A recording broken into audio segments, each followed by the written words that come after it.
Today we are going to discuss about the 8th question of depreciation. In this question, we have to prepare machinery account for the 4th consecutive year by using straight line method. In this question, it is given in the statement that we have some business house has purchased 5 machines. एक machine की cost है 60,000 रुपये. तो आपको पता होना चाहिए अगर एक मशीन 60,000 की है तो 5 मशीनें वो कितने की खरीदेगा 3 लाख. अब आपको पता है जो डेप्रिसिएशन है that will always be charge at the end of the year. 31 मार्च को डेप्रिसिएशन चार्ज की है. वैसे भी लिखा हुआ है कि बुक ऑफ अकाउंट जो है वो 31 मार्च को क्लोज हो रहे हैं. बाय डेप्रिसिएशन आ गई आपकी 30,000. ये 30,000 कैसे आया 3 लाख का 10% ये आपका आ गया 30,000. तो क्लोजिंग बैलेंस कितना आया 3 लाख में से 30,000 माइनस किया आपका आ गया 2,70,000. जो इस साल का एंड का क्लोजिंग बैलेंस होगा नेक्स्ट ईयर वो क्या बन जाएगा ओपनिंग में टू बैलेंस ब्रॉट डाउन 2,70,000 आया. अब अपने डेप्रिसिएशन ने क्या कहा हुआ है depreciation is charge as per straight line method original cost method. उस केस में डेप्रिसिएशन हमने उतने में लगानी है जितने की मशीनरी खरीदी हुई है. अब सेम इस साल में भी 3 लाख का 10% डेप्रिसिएशन चार्ज की 30,000 आ गया. 2,70,000 में से 30,000 माइनस किया कितना आ गया 2,40,000. अब थर्ड ईयर में देखो थर्ड ईयर बिगिनिंग में ही उन्होंने एक मशीन बेच दी है 8,000 के लॉस के ऊपर. तो हमें कैसे पता लगेगा कि इसकी कॉस्ट कितनी है वो देखो हम कैसे निकालेंगे. हम लिखेंगे 2,40,000 रुपया है बुक वैल्यू है 5 मशीन. तो एक मशीन की आ गई 48,000.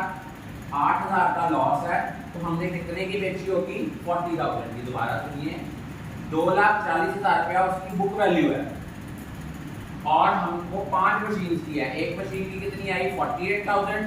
उसको 8,000 के लॉस पे बेचा तो कितना आ गया 40,000. लॉस होता है तो उसको हम कहाँ शो करते हैं क्रेडिट साइड पे by profit and loss account. और अगर गेन होता है तो प्रॉफिट एंड लॉस अकाउंट को क्रेडिट करते हैं लेकिन एसेट अकाउंट की डेबिट साइड पे शो करते हैं टू प्रॉफिट एंड लॉस. अब आप देखो हमारे पास रेस्ट कितनी मशीन बच गई 2,40,000 3 लाख या 5 मशीनों का. उनमें से एक मशीन कम हो गई 60,000 की. कितना बच गया 2,40,000. 2,40,000 के ऊपर 10% डेप्रिसिएशन हमने चार्ज की कितना आ गया 24,000 और हमारा क्लोजिंग बैलेंस आ गया 1,68,000. Is it clear. अगले साल ये हमारा बन गया ब्रॉड. अब इस साल हमने एक और मशीन बेची है लेकिन वो मशीन हमने बेची है 1 जुलाई को और डेप्रिसिएशन जो है that is 10% per annum for the whole year. It mean पहले हमें उस मशीन के ऊपर कितनी डेप्रिसिएशन चार्ज करनी पड़ेगी 3 मंथ्स की. देखो पूरे साल की डेप्रिसिएशन एक मशीन की बनती है 6,000 रुपया 60,000 का 10%. तो 3 मंथ्स का कितना बना 1,500 और हमने उनको कितने लॉस में बेचा 12,500. अब हमने देखो कैसे निकालना है कितने की मशीनरी बिकी. ये देखो हम कैसे करेंगे. हम कहेंगे 1,68,000 जो था ये 4 मशीनों की कॉस्ट थी. तो एक मशीन की कितनी आ गई 42,000. उसमें से डेप्रिसिएशन हो गई 1,500. 12,500 का लॉस हो गया. तो नेट हमने इसको कितने का बेचा होगा 28,000. अब डेप्रिसिएशन कितनी रह गई 3 लाख में से 60,000 एक गया 60,000 एक गया. 3 लाख में से 1,30,000 चला गया. बाकी कितना बचा 1,80,000 क्योंकि 3 मशीनें रह गई हैं 60,000 की एक मशीन है.